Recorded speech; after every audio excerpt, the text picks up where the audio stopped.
सबसे पहले आप सभी को नया साल का हार्दिक शुभकामनाएं। नया साल का पहला हफ्ता एक्शन ड्रामा से भरपूर रहा।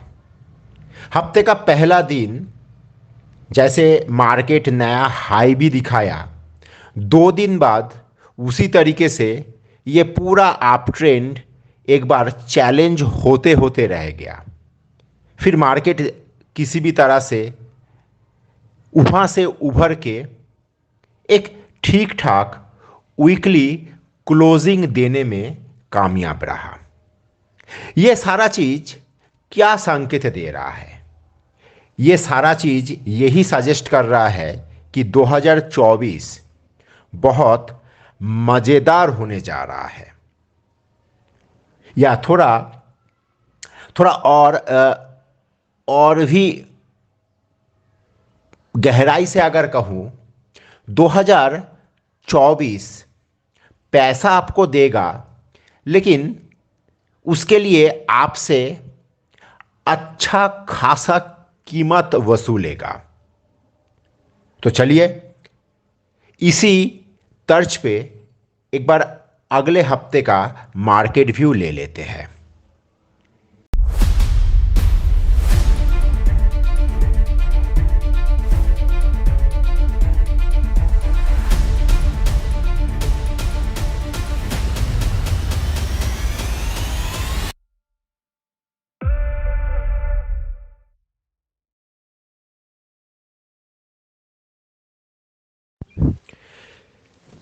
देखिए, मार्केट ना अभी एक अद्भुत दुविधा में फंसता हुआ नजर आ रहा है।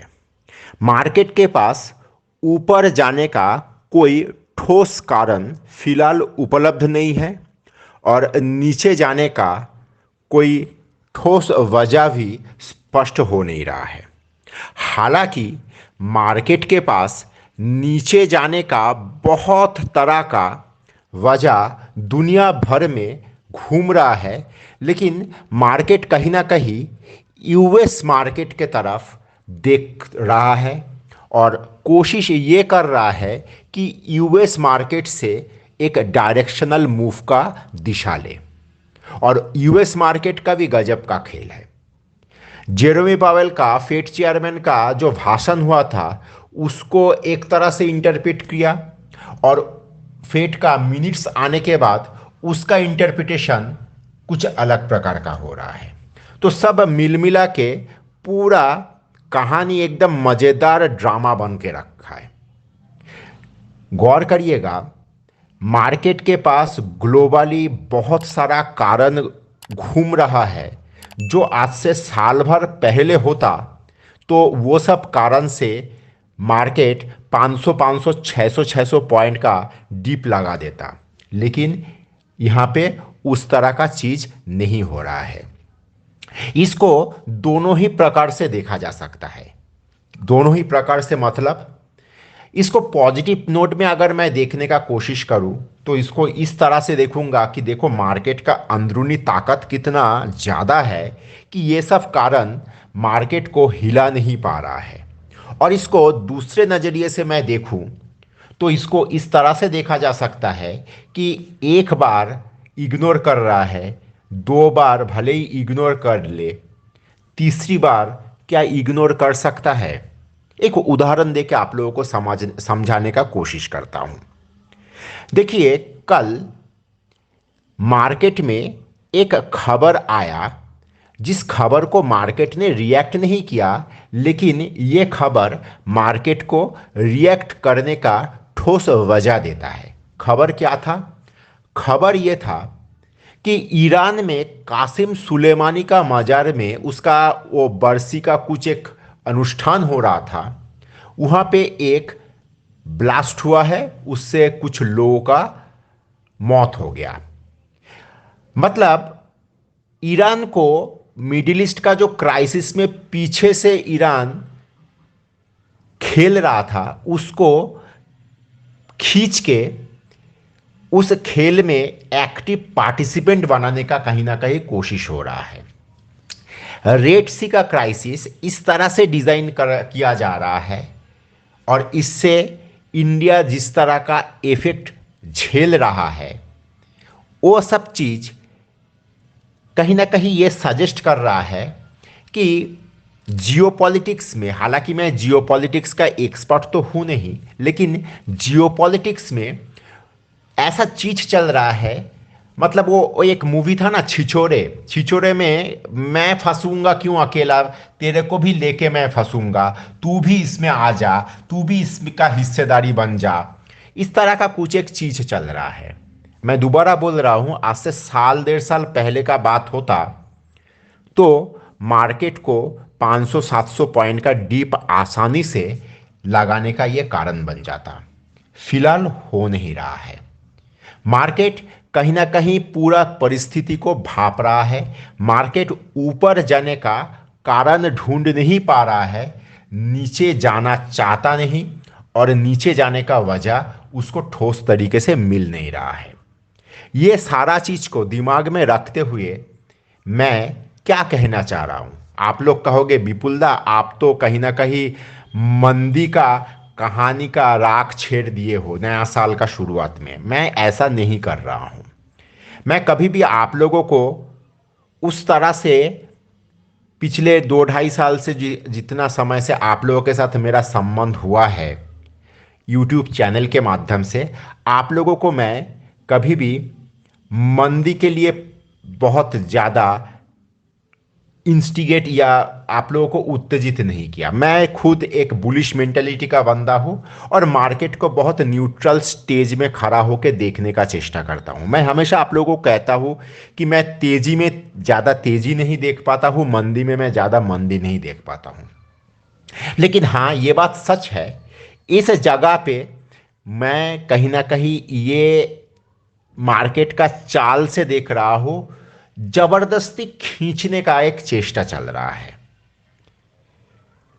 ये चेष्टा को मैं गलत कहूंगा ये तो नहीं, लेकिन यह बात है कि मैं यहां पे सावधान होने का बहुत वजह देख पा रहा हूं।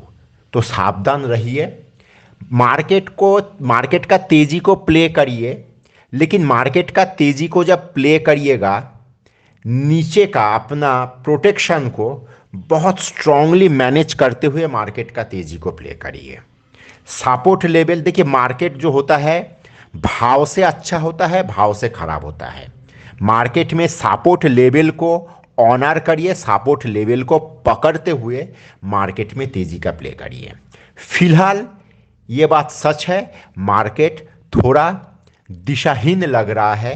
मार्केट यहाँ पे कॉन्सोलिडेट कर रहा है या डिस्ट्रीब्यूट कर रहा है, ये तो आगे जाके पता चलेगा। मैं हमेशा ये मजाकिया तौर पे कहता हूँ, the dividing line between consolidation and distribution is very thin. कब इसको डिस्ट्रीब्यूशन कहा जाएगा और कब इसको कॉन्सोलिडेशन कहा जाएगा, ये कहना बहुत मुश्किल होता है। तो मार्केट यहाँ पे रुका हुआ है, मार्केट दिशा ढूंढ रहा है। अगर वीडियो आप यहां तक देख चुके हो तो कृपया लाइक और सब्सक्राइब करिए और दोस्तों के साथ शेयर करिए, क्योंकि खुशियां और ज्ञान बांटने से बढ़ता है।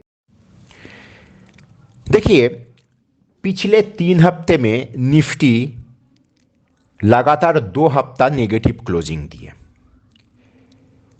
अब इसका मैं क्या निष्कर्ष निकालूं? इसी हफ्ते में निफ्टी नया हाई भी लगाया, ऑल टाइम हाई, और पिछले हफ्ते से नेगेटिव क्लोज भी हो रहा है। तो सब कुछ मिल मिला के मैं इतना ही कहूँगा कि ट्रेडिंग जो कर रहे हो आप लोग, ट्रेडिंग में स्टॉप लॉस का महत्व अभी जाके बहुत ज़्यादा बढ़ जाता है। तो फिर मार्केट में क्या सब मंदी खेले ना? मार्केट में एकदम भी ज़्यादा मंदी नहीं खेलेंगे हम लोग।